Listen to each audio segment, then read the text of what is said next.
Hello दोस्तों, आप सभी का स्वागत है आपके अपने यूट्यूब चैनल शिवम गुरुजी पर। दोस्तों, आज की इस वीडियो हम लोग कक्षा 10 मैथमेटिक्स प्रश्नावली 1.1 का सवाल नंबर 4 देखने वाले हैं। तो सवाल नंबर 4 कह रहा है कि यूक्लिड विभाजन प्रमेयिका का प्रयोग करके दर्शाइए कि किसी धनात्मक पूर्णांक का वर्ग, ध्यान समझिएगा दोस्तों, यहाँ पर वर्ग कह रहा है, ठीक, किसी पूर्णांक m के लिए 3m या 3m+1, ठीक है ना, 3m या 3m+1 के रूप का होता है। ये हमें प्रूव करना है, यहाँ पर समझ रहे हैं, ये हमें क्या करना है, प्रूव करना है। तो चलिए हम लोग हल करने चल रहे हैं। तो यहाँ पर लिख देंगे हल, ठीक है ना, यहाँ पर हम लोग लिख देंगे हल, ठीक। तो माना एक कोई धनात्मक पूर्णांक है, ये हम लोग लिख लेंगे। पहले बात आपको याद होगा, तो यूक्लिड विभाजन प्रमेय का सूत्र होता है बराबर b क्यू प्लस आर। तो वहाँ पर माना एक कोई धनात्मक पूर्णांक है। कौन सा पूर्णांक है दोस्त? धनात्मक पूर्णांक है,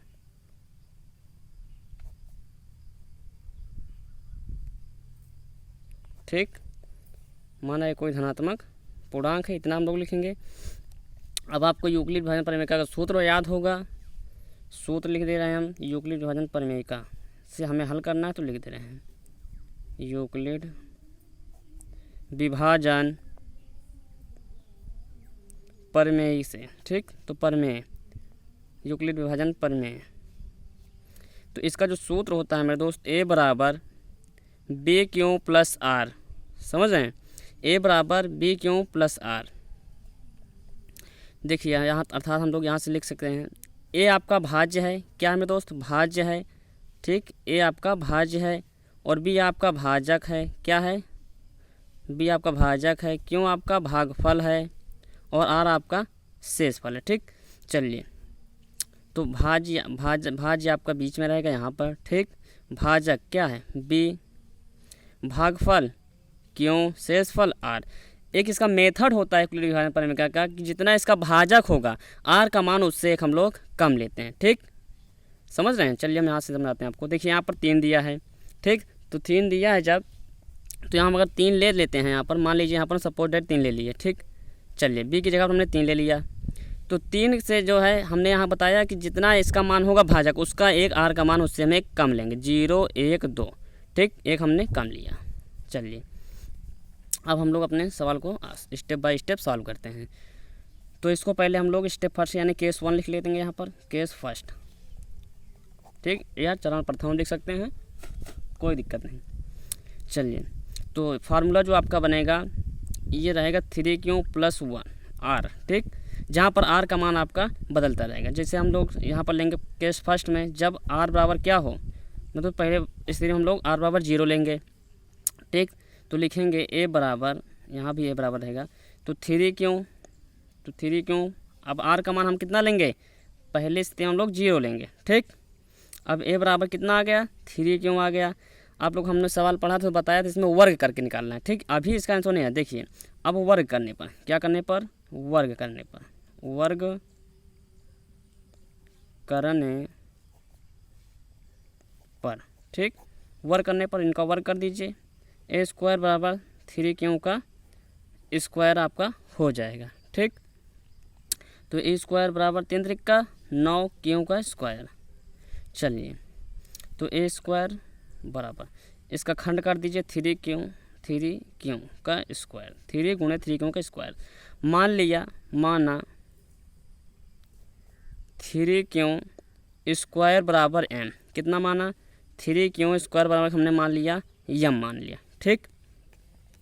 चलिए अब यहाँ कितना हो जाएगा? 3 है, 3q के स्क्वायर बराबर हमने माना m, तो m, क्योंकि हमें ये प्रूव करना है, सो इसलिए हमने इसको माना है, ठीक। इसको हम इक्वेशन नंबर 1 मान सकते हैं, समझ रहे हैं।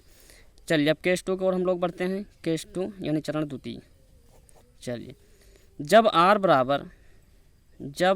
बराबर कितना होगा मेरे दोस्त? 0 के बाद 1 लिए हम लोग, ठीक। चलिए अब हम लोग सॉल्व करते हैं। बराबर 3q प्लस r, तो a बराबर 3q प्लस r की जगह पर कितना? 1। अब वर्ग करने पर, क्या करने पर? वर्ग करने पर, चलिए इनका वर्ग कर दीजिए, तो वर्ग कर लीजिए। चलिए इधर वर्ग करते हैं, दिखाते हैं आपको वर्ग करके इधर, ठीक। ये स्टेप हो गया। तो a बराबर है हमारा 3q प्लस 1, इनका वर्ग करने पर तो हमने लिख दिया, तो वर्ग करेंगे चलिए ए स्क्वायर बराबर 3 क्यों का, यानी कि आपको ये प्लस बी का होल स्क्वायर याद होगा सूत्र। यदि आप क्लास 10th में पढ़ रहे हैं तो आपको ये फार्मूला याद होगा। तो क्या होता है प्लस बी का whole square A square plus B square plus 2ab। ठीक, चलिए यहाँ पर हम लिख दे रहे हैं शॉर्ट फॉर्म में ए प्लस बी का whole square A square plus B square plus 2ab। ठीक है ना, इसी के आधार पर हम लोग सॉल्व करेंगे। तो ए 3 क्यों का स्क्वायर प्लस 1 का स्क्वायर प्लस 2ab, 2 गुणे ए की जगह पर आपका 3 क्यों है गुणे 1। ठीक, ए स्क्वायर बराबर 3 त्रिक का 9, 9 क्यों हो गया ये, एक कवर करेंगे तो एक ही आएगा प्लस 2 तिहाई 6 क्यों। चलिए, तो आपको समीकरण का व्यापक रूप याद होगा, द्विघात समीकरण X square plus B X plus C, यानी कि हम लोग पहले घात वाला पहले लिखते हैं, उसके बाद जो आपका चर इसमें होता है शामिल उसको, और लास्ट में सबसे अचर पद लिखते हैं। लिख लीजिए 9 क्यों स्क्वायर प्लस, अब यहाँ पर हम लोग 6 क्यों करेंगे और प्लस 1 करेंगे। ठीक, चलिए इसका खंड कर लीजिए, तो ये खंड कर लीजिए, अर्थात यहाँ पर कामन ले लेंगे, 3 कामन ले लीजिए तो 3 क्यों का स्क्वायर बचेगा प्लस 3 दूना 6 2 क्यों, और बाहर हम एक कर दे रहे हैं। मान लिया, यहाँ पर हम लिख लेंगे माना 3 क्यों स्क्वायर प्लस 2 क्यों बराबर m। कितना माना हमने, यम माना, कितने के बराबर 3 क्यों स्क्वायर प्लस 2 क्यों के बराबर हमने यम मान लिया यहाँ पर। तो 3 अब इतने के बराबर हमने m मान लिया प्लस अब क्या है 1 है तो 1 लिख लिया, इसको हम समीकरण नंबर 2 मान लेंगे। ठीक है ना, चलिए आगे हल करते हैं। अब केस 3 हल करेंगे। ठीक, अभी हमारा बच्चा है जब r बराबर मेरे दोस्त कितना हो 2 हो। चलिए ए बराबर 3 क्यों प्लस r की जगह पर कितना लेंगे, इस बार 2 लेंगे, वर्ग करने पर, क्या करने पर, वर्ग करने पर। चलिए वहाँ पर वर्ग कर दीजिए, तो a का वर्ग 3 क्यों प्लस 2, इसका भी वर्ग कर दीजिए, वही फार्मूला लगे a प्लस बी का होल स्क्वायर। ठीक है ना, चलिए तो ये हो जाएगा 3 क्यों का स्क्वायर प्लस 2 का स्क्वायर प्लस 2 गुणे 3 क्यों गुणे 2 यानी ab। ठीक, 3 त्रिक का 9 क्यों का स्क्वायर प्लस 2 दूना 4, 2 तिहाई 6 दूना 12 क्यों, इसको उसी फॉर्मेट में लिख लेंगे। ठीक, तो 9 क्यों का स्क्वायर प्लस 12 क्यों प्लस 4। चलिए यहाँ पर कामन ले लीजिए आप 3।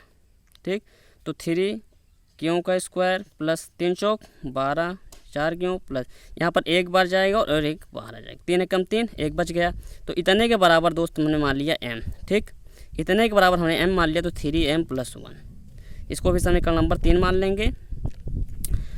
तो देखिए ये सवाल आपका कहा था, क्या कहा था, देखिए यूक्लिड विभाजन परिमेयिका का प्रयोग करके दर्शाए किसी धनात्मक पूर्णांक का वर्ग किसी पूर्णांक m के लिए 3m या 3m के रूप का होता है। तो जी देखिए यहाँ पर ये देखिए आपको यहाँ से समीकरण 1 से, ठीक, समीकरण 1 और देखिए समीकरण 2 तथा समीकरण 3 में भी, अतः हम लोग यहाँ लिखेंगे, अतः समीकरण 1 व 2 व 3 से स्पष्ट है कि धनात्मक पूर्णांक 3m या 3m प्लस 1 के रूप का होता है। यही हमारा दोस्त इस क्वेश्चन का फाइनल आंसर हो जाएगा। तो मैं आशा करता हूँ ये वीडियो आपको अच्छा लगा होगा। यदि इस वीडियो से आपको थोड़ी सी भी मदद मिली हो तो चैनल को सब्सक्राइब, वीडियो को अपने दोस्तों पर शेयर करना ना भूलें, ताकि आगे आने से वीडियो आपको समय समय पर मिलती रहे। तो ये वीडियो एंड करते हैं, मिलते हैं किसी नेक्स्ट वीडियो में। जय हिंद, जय भारत।